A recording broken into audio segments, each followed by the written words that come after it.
Welcome back. It's Mystic here. I am excited as always to be with you as we go through my 150 script challenge.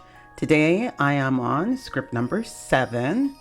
And before we get started, just a reminder that I welcome you to come in and join the conversation. Please comment below as you listen to the video. I am a writer. I write novels and I write screenplays for film and television. And for me, I read scripts and I read books to entertain myself and also as a tool to develop myself, both as a writer and both understanding the evolution of this craft that I play in. As a writing coach, I encourage my clients and my peers to read scripts. So I took on this challenge as a way to do that myself and have some fun. I do a lot of work and this is some of the things that I do for fun. So I hope that you enjoy this with me.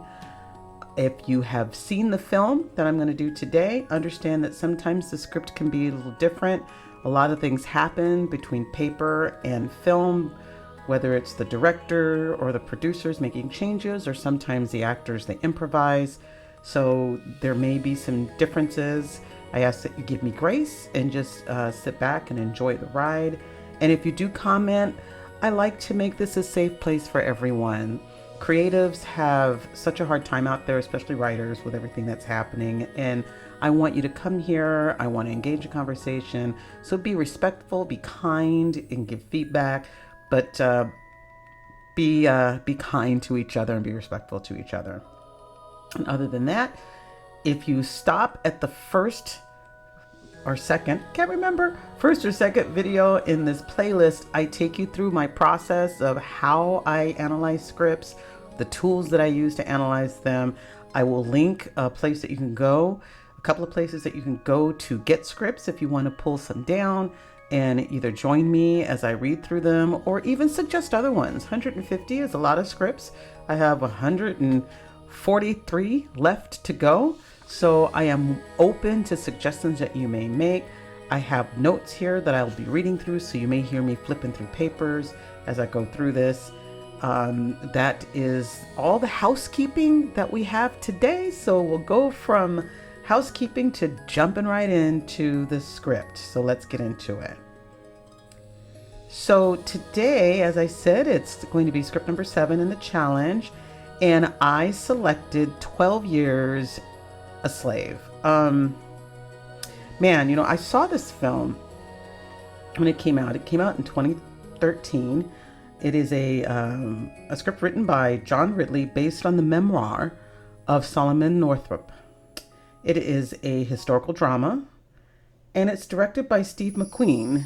Not the Steve McQueen, the other Steve McQueen.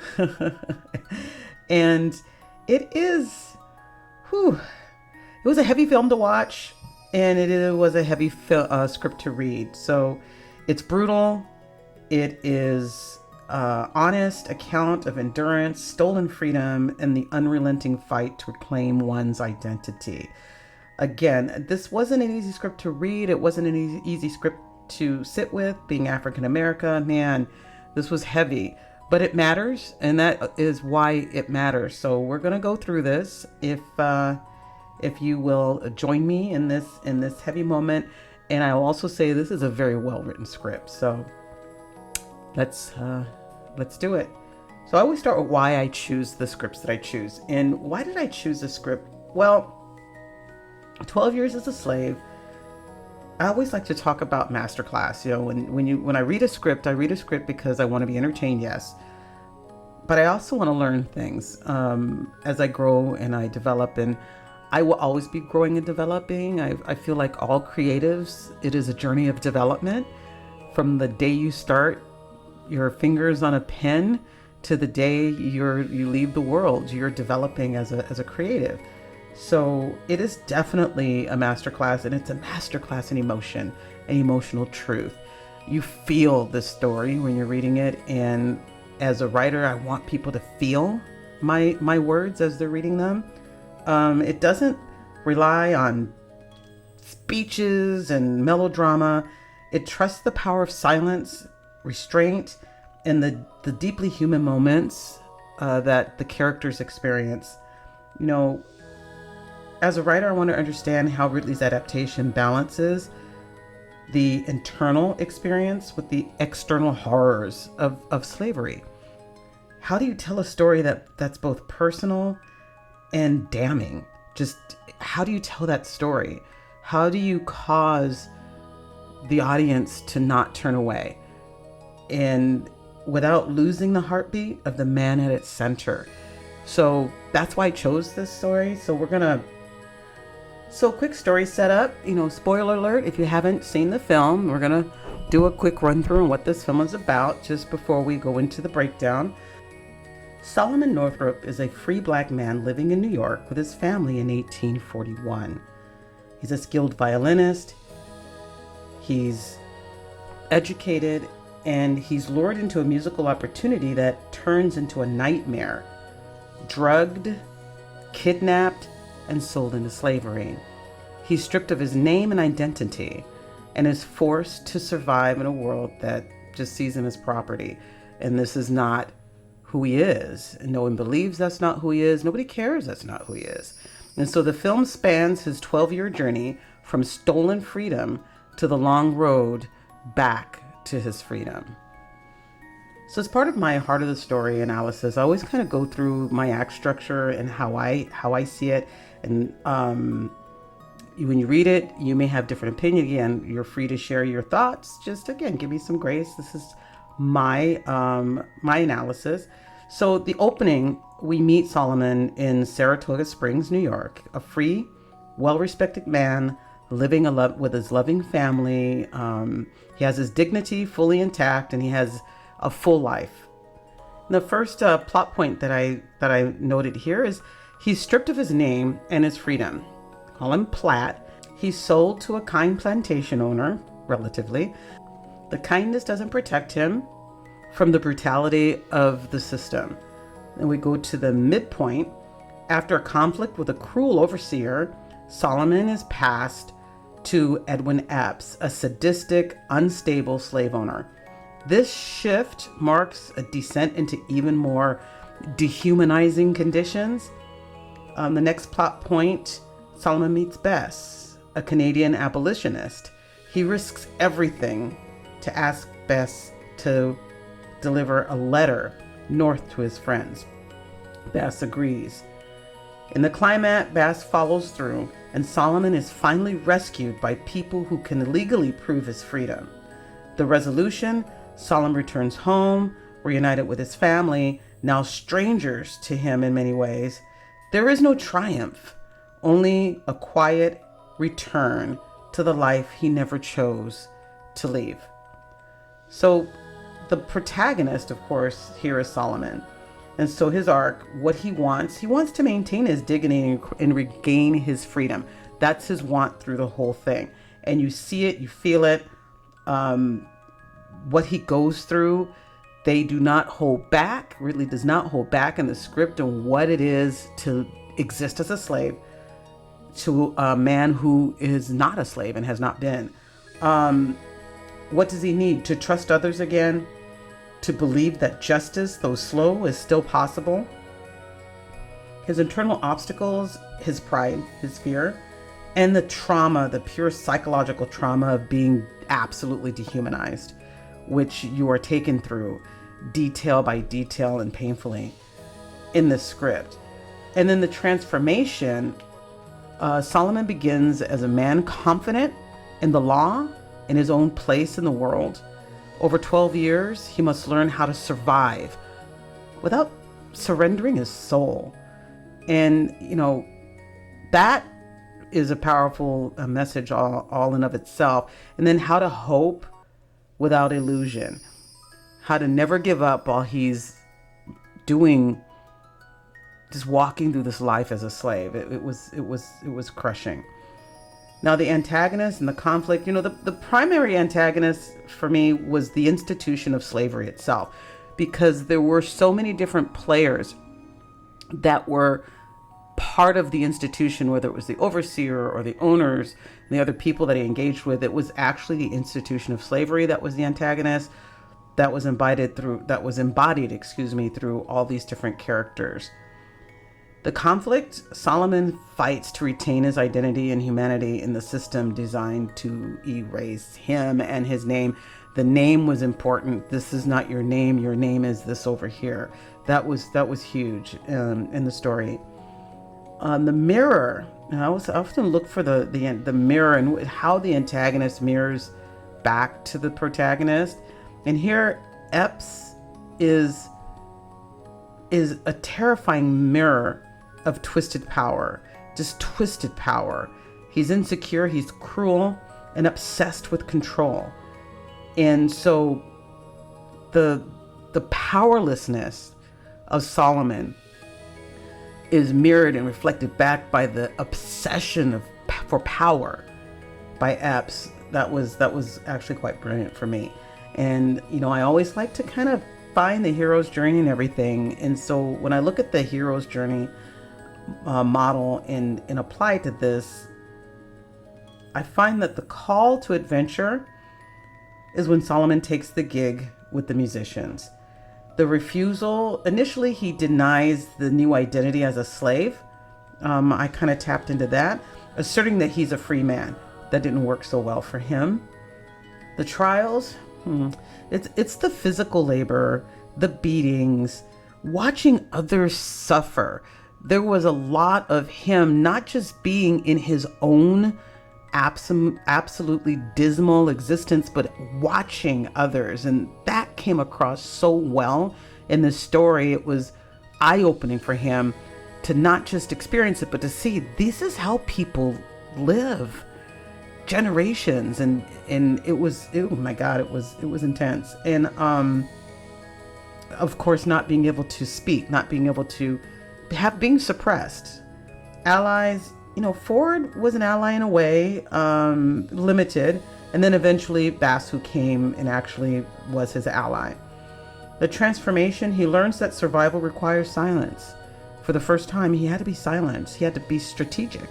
And emotionally, he had to be resilient. He had to have endurance to get through his ordeals. And then return, of course, is when he is rescued and returns to his family, and he is forever changed. He is never going to be the same again. When I dig for the primary themes, I get how freedom can be fragile, the resilience of identity, institutionalized power and the pure inhumanity of it, emotional and psychological cost of survival, and how much are we willing to endure to achieve a goal, and in this case, freedom. These key emotional beats I call the heartbeat. Solomon waking in chains, screaming that he is a free man and no one believing him was intense. Patsy, there's a character, Patsy, who asks Solomon to kill her. It's crazy. It's crazy. It's just, I don't want to be here, kill me.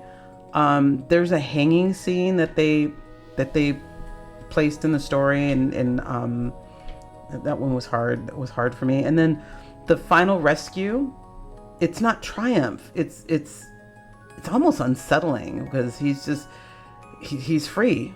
And he had come to accept that he was never going to be free. And then when the moment came when he was free, it came off the page for me.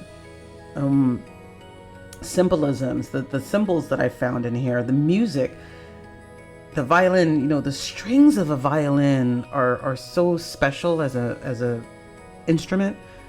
It evokes emotion and feelings and tears, and to have that be the instrument that this character plays was really interesting to me. Stripping of the name, taking the name from him, taking in Solomon, which is it's a biblical name. His name is Solomon, and then now his name is Platt. The power of reclaiming that name in the end, that to me was extremely powerful. And the silence, what is left unsaid, it's about keeping still, keeping quiet to survive. And then the landscape that was described, just the slavery landscape, the cotton, everything that is a part of the antagonist's visual persona in land, in memory, is just amazing how they were able to do that. Now, the connection on this film, at the core, this film is about what it means to remember who you are when the world insists that you're nothing. And, you know, the tension isn't just about escape. It's about whether Solomon can hold on to his soul through unraveling. And it makes you think, at least it made me think as I was reading it, how would you be if this happened to you? If you just went somewhere, you just went down to the grocery store one day and stopped at your local coffee shop and passed out and then woke up tied down and chained to a bed or a table, and now you're a slave. What would that feel like? How would you feel, and how fast would it take you to unravel and just give up completely? And this individual did not give up. Solomon returned to his family. It's not filled with joy. There's a layer of grief and distance and the lost time. And even in his final words, he says, let me see here. He says, "I apologize for my absence." Oh my God, heartbreaking. Even in all of this, it's not just that he found the words to say he was sorry. He apologizes for his absence. It speaks to his dignity as a human being, because that's who he was. That's who Solomon was. And he never lost it. He never lost who he truly was deep down inside. He was just surviving. And when it all came down to being over, he was himself, but changed. So I say that I read these scripts to learn. It's always like, what are the key craft lessons that I can take away, that I can talk to those of us that are writers as we read these scripts?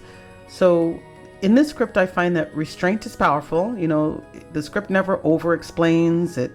It doesn't take us through a history. A lot of times when I read these period pieces, they go through this process of explaining things. There's nothing to explain. The images, the pauses, the stillness, all of that speaks and explains to you where you are and what's happening. Structure, it's not about formula. The story covers 12 years and it's spaced and paced excellently. You don't find yourself kind of going through this long, drawn out process. As a matter of fact, when you get to the end of the script, like, wow, that was 12 years. So it was well done there. In the secondary characters, how can you use secondary characters to reflect the journey? There are things that you can do to show the pain, to show the elation, to show whatever the protagonist is going through. You can show through the arc, through the journey of the secondary characters. Patsy was an example of that in the script. And then adaptation, you know, I haven't written anything based on somebody else's work other than myself.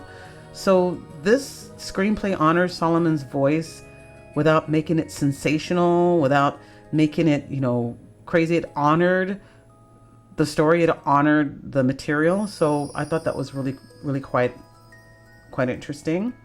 And so my own personal reflection on this, as I said, you know, this script was hard to read. It hurt. It hurt to read this script, and it should. It really reminded me that truth-telling isn't about shouting the loudness. You know, I'm a horror sci-fi girl. I write stories from the land of make-believe.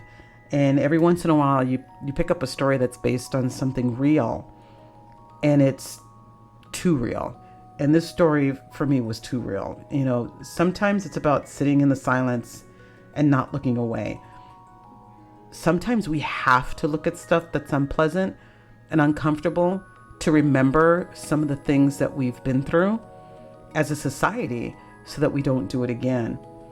As a writer, this screenplay teaches me that even the most brutal stories can be told with grace, with clarity, and that every voice, every scene it must